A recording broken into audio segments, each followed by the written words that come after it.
Paano ba mag-commute sa napaka-refreshing at cool na Camp John Hay mula sa Session Road? At ano nga ba ang pwede nating makita rito? Puntahan lang natin ang isa sa terminal ng jeep na dumadaan dito. Dito lang yan sa tabi ng Igorot Park na tabi lang ng Hotel Venice. Mula sa Session Road pababa, lakarin lang natin ang left side na sidewalk hanggang sa dulo sa may DBP. Mula rito, magpa-left lang tayo. Dadaanan ang KFC at akyatin lang natin ang overpass na ito. Dumiretso lang tayo sa overpass and then bababa tayo sa hagdan.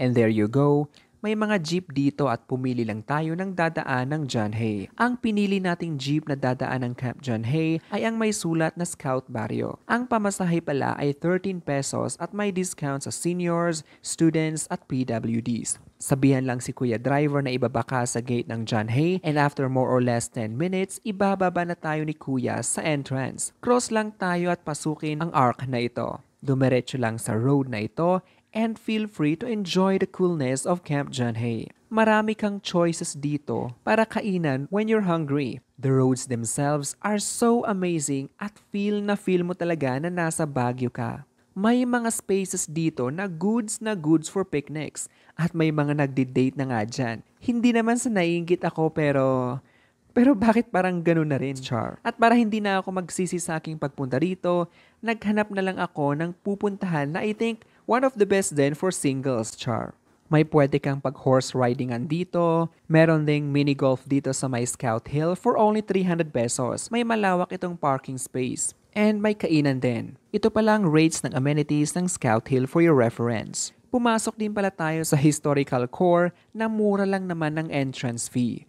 Mai-enjoy mo dito ang Bell House na ito na perfect pagpicturan for your Instagram. Napaka-cool ng place na ito. May secret garden din pala ito at may several others na talaga namang magbibigay sa'yo ng peace of mind and will definitely increase your appreciation and love for nature. May souvenir shops din pala ito sa labas, may kainan din, may taho, and others. Pero for me, the best pa rin mag-walking lang dito, enjoying the fresh air, pine trees, and the sounds of nature. Pwede kang bumalik kung saan tayo pumasok kanina at doon na maghintay ng jeep pabalik ng city proper. Pero pwede rin naman mag-taxi at marami kang makikitang taxi rito.